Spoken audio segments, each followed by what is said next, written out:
enfin de l'eau potable dans les robinets improvisés. Les habitants du quartier de Tenaho, durement touchés par les intempéries, poussent un grand ouf de soulagement. Une centaine de personnes vivent ici. 70 d'entre elles bénéficient d'eau non chlorée. Reste une vingtaine d'habitants privés complètement d'eau potable pour le moment. Depuis hier, la Polynésienne des eaux et la mairie livrent des packs d'eau pour ces foyers coupés du monde.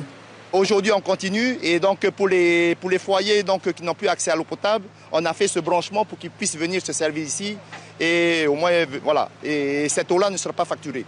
Donc ils peuvent venir l'utiliser quand ils veulent, autant qu'ils veulent. Les engins de l'équipement s'activent pour dégager les routes rapidement et donc installer au plus vite les tuyaux d'eau.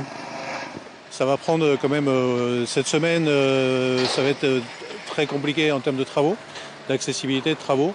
Ça va, je pense, être un peu plus long que ça quand même pour amener l'eau ou la normalité partout sur cette zone. Mais ironie du sort, la rivière dévastatrice sert aussi de premier secours puisque c'est ici que Papa Marour et ses fils s'approvisionnent pour les premiers besoins. Pour aller chercher de l'eau dans la rivière, hein. C'est ça, il y a les moyens, hein. Avec le seau, venir ici, remplir les bassines pour pouvoir nettoyer les affaires. On ne peut pas faire autrement.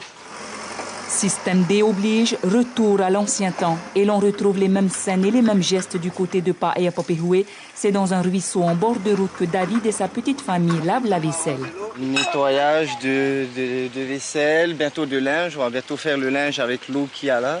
Parce qu'à force qu'il y ait de la pluie et pas d'eau, on se retrouve à l'ancienne, au système D, dans la petite rivière qui coule en face de la maison.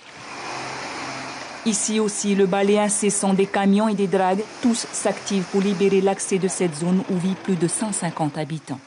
Il n'y a pas tellement de problème de tuyaux d'eau ici.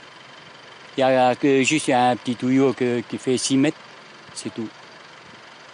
Et ça va être rétabli dans les jours qui viennent? Oui. Peut-être soit, pas ce soir, hein, je ne vais pas te dire ce soir où il n'y a pas d'eau ce soir. Hein. Peut-être demain tout est bon.